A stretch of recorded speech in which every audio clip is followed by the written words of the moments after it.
Hi hello नमस्कार जय जगन्नाथ। आज आउ गोटे नुआ रेसिपी नहीं कि आसीगली। आज पोई चिंगुड़ीर रेसिपी। चलते वीडियोटी स्टार्ट करवा। मुझे 1.5 स्पून कला सोरिष, 1 स्पून जीरा, किसी रसुण, छोट पियाज, शुखला लंका, कंचा लंका से किसी पानी और सोरिष तेल देकी पेस्ट करने कड़े रे किसी सोरिष तेल नहीं जाइए से छोट चिंगुड़ी जोटा कि देसी चिंगुड़ी को भाजी नौची बढ़िया से भाजी गला देखिपे मुझे काढ़ी नेली। छोट चिंगुड़ी को पोईरे पकईकि कले भल ही टेस्ट आसे।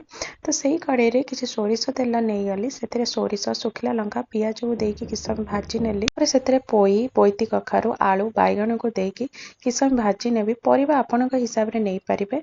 जेमती पोईर नाळ अंशटा टिके पळेइबो सेही भलिया भाबरे देखिपरथि मु भाजी नेली। तापर जो सोरिष पेस्ट करथिली ताकू देई दउची। सेतरे किछि पानी मध्य देई देली। मीडियम फ्लेम रे एटी धीरे से कसिबी जेमती सोरिषटा पिता लागिबनी। तो एटी 2टा मीडियम साइज रो टमाटर मु नै जाइछि ताकू मु बढ़िया से मिक्स करि नउची। मिक्स कर सारा पर से स्वाद हिसाब रे लूण, हलदी गुंड, काश्मीर चिली पाउडर, चिकेन मसाला किछि देकी ताको बढ़िया से गोळेई ने। गोळेई सारा पर ताको कवर करिकी मीडियम फ्लेम रे ही कसिबी। देखि पाथ्यो कि समय कसिला परे मोर पोई और परिवा सब सॉफ्ट हे जाइछि, कसी मध्य जाइछि। तो पोई पत्र को मु काटी रखिदिली ताकू देई देली।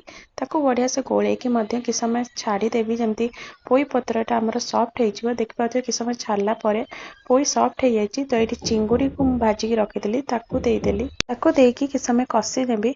कसी गला परे सेथरे किछि गरम पानी देई दउची। जेमती जति के मते ग्रेवी दरकार सेही हिसाब मु पानी देकी कि समय फुटिया पई छाड़ देली। फुटी गला परे सेथरे किछि गरम मसाला देकी गोळेई देली। एबे हमर पोई चिंगुड़ी रेडी गलानी। केते सुंदर देखाउची। एमती भाबर बनेले बहुत ही बढ़िया टेस्ट आसीबो। चलो तो प्लेटिंग करिबा। गरम गरम भात सहित पोई चिंगुड़ी बहुत ही बढ़िया टेस्ट आस्तेला। मो वीडियोटी जदि आपण मानको भल लागे ताले लाइक करिवे, शेयर करिवे, सब्सक्राइब करने